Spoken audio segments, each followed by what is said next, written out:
Colorado Elk Muzzleloader 2023. Aaron, first time ever, up with me, 14 years old.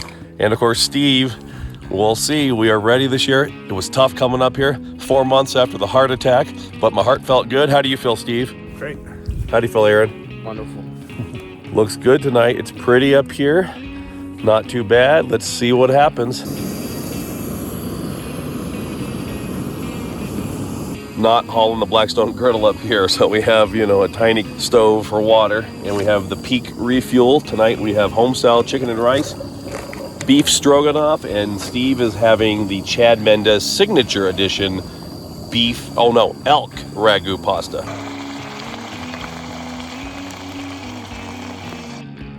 All right, going in for the inaugural bite. Here we go, home-style chicken and rice. Chicken and rice with mushrooms. Not bad. Peak 1 refuel. If you're gonna go with freeze-dried food, it's one of the best. Mountain House, Backpacker's Pantry, nasty. Peak refuel, pretty good. Not bad at all.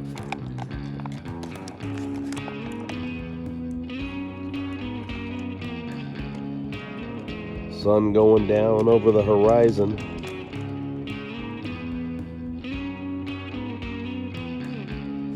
Muzzleloading season opens up at first light tomorrow. Opening morning. It's been light for about 45 minutes. We saw at least 5 cows, which is good news. We didn't see anything last year or the year before, and we had them at 248 yards, too far for an open sight muzzleloader. We saw where Steve went into the woods. Turns out he had him at 250 yards as well. Again, too far out, but praise God. He saw 10, we saw 5. Opening morning, elk on the mountain. Great news, stay tuned.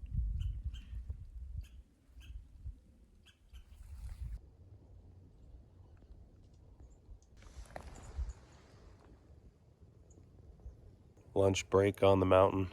This morning we saw 5 cows. Steve saw the same group and he thinks he saw 10. And then Steve smelled a bull and had a bull bugling at him fairly close this morning, but it was not engaging. He thinks it walked off. So middle of the day on day number 1, at least we're seeing elk and hearing elk this year. We'll take that as encouragement. Tons of raspberries this year. They are everywhere. Never seen it like this up here. Beautiful.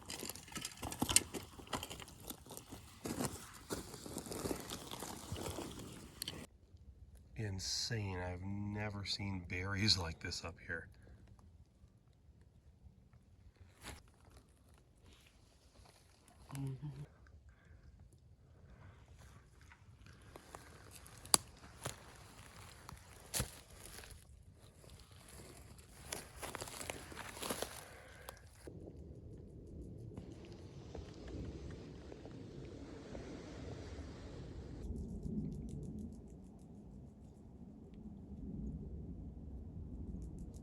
Got about 45 minutes until dark here on opening day. Since we saw those cows this morning, it's been pretty lackluster, so we'll see. End of day number 1. Looks like I'm going with elk ragu pasta. Aaron is going with chicken Alfredo pasta. Steve is having the bison mashed potatoes. Eat here under the stars, filter some water, get our backpacks ready. The end of day number 1 here. God spared my life after I had the heart attack, and just thankful to be here with Steve and with Aaron, my son. But we obviously want an elk. Maybe the somber fire will be replaced with fireworks of excitement in the coming days. We'll see.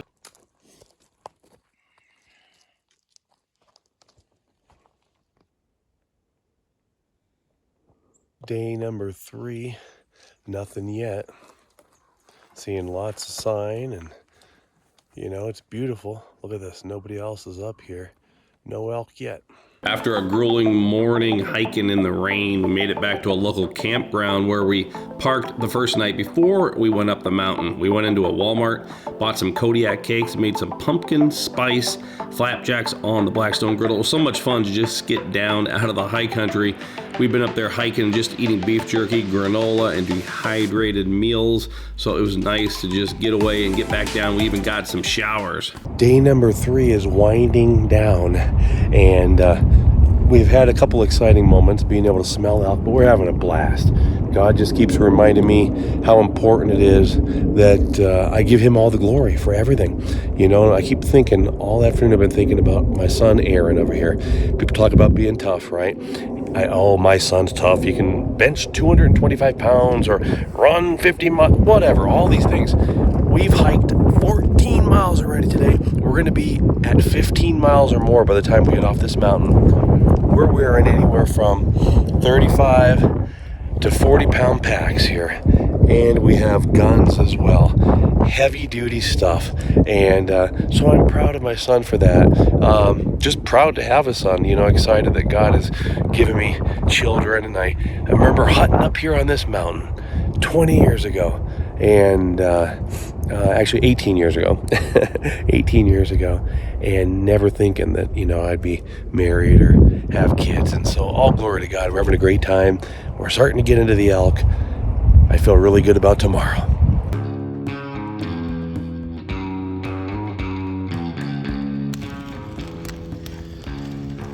Only about 40 degrees here in the high country. Oh man, if you do whatever you can do to survive. I got a bull or another hunter doodling at me. I can't tell. Probably about 100 yards into the thick timber over here.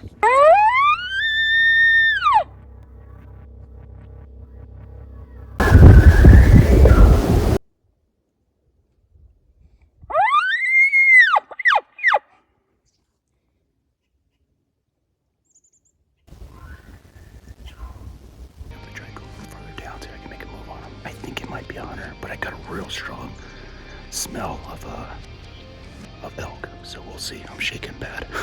Thank you, Lord. Thank you, Lord. Oh, I'm shaking. All right, Todd's on his way down. Oh, my first elk ever. 7 years. No, 8 years. We went back and forth for a little bit. I heard like in the pre-rut, bulls will kind of be by themselves and they don't want to be bothered, but if you get in their area. So we went back and forth. I just slowly kept going down, and then it kept getting louder and louder. I could hear him hitting his antlers. 40 yards, I took a shot. I hit him far in the back. I spined him. I was shaking like a leaf, but yeah, I'm nervous. Adrenaline's going, but hit him. He tumbled down the hill, and I had to hit him 2 more times with my muzzleloader before he finally died. So, but bull down. This is awesome. It's my first one. Todd's on his way here with his son, so we got some work to do. If you look at this scene behind me, there's Aaron. Here comes my friend Steve running down the mountain. What is this, 8th or 9th year? 8th year hunting with me, right? And you've heard me in the past say I would like to pack out Steve's elk. How meaningless this is to me to do this alone anymore. I'm here with Steve, and that's a big blessing. Steve's my friend, and I'm very thankful for him, and I hope that he gets an elk this year. I really do. I'd love nothing more than to pack out Steve's elk. I want to be able to share this with my children. So, you know, maybe next year, maybe my oldest son will be old enough to come with me. Maybe I go muzzleloader hunting, which is a month earlier. Praise the Lord and pass the elk. You're not going to believe it. North side of our mountain, he just killed a 5x5. A 5x5. So stay tuned, baby. This is exciting. All glory to God. And all day long, Steve's actually been praising God and sending me messages. So we'll go check back in with you in a second. You got blood everywhere? Oh, sweet. Steve's going down. I see antler, but I'm not going to dare go up there and touch it first. Oh, this is exciting. That's it right there. It's a Rocky Mountain elk. I'm going to go around to the front in a second. There it is. Steve's first elk. Insane. So we are pumped up. If you could be here right now, you could smell the elk musk.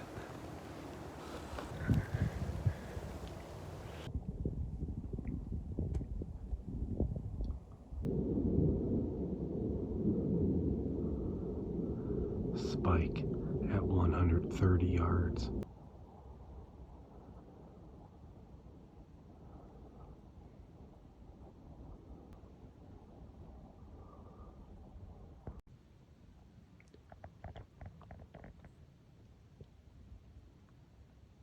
A massive bull with a herd of cows, 270 yards.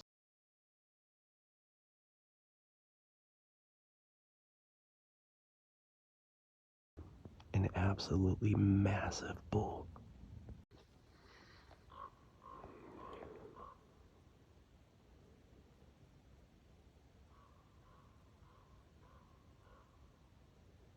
We have 7 cows, a trophy herd bull covered in mud, a satellite bull that just popped in on the left, and another bull screaming off in the distance.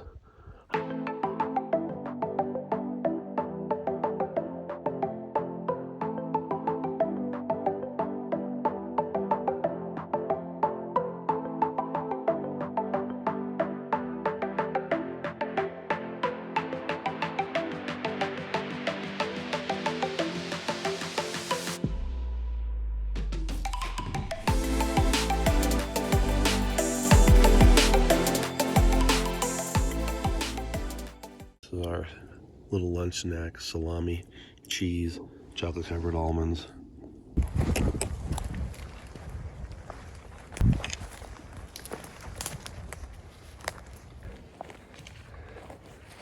So it's been really cold all day. Temperature really changed.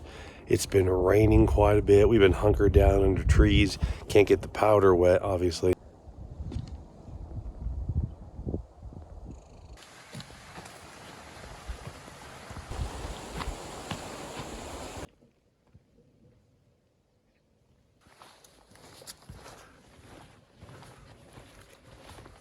Even if we aren't successful filling a tag. Oh my goodness, I mean, come on. Are you kidding me? I mean, how blessed are we? Look at this.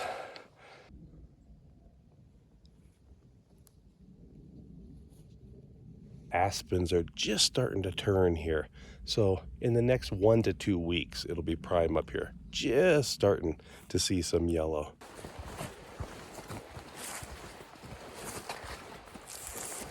There's a few aspens that are starting to turn.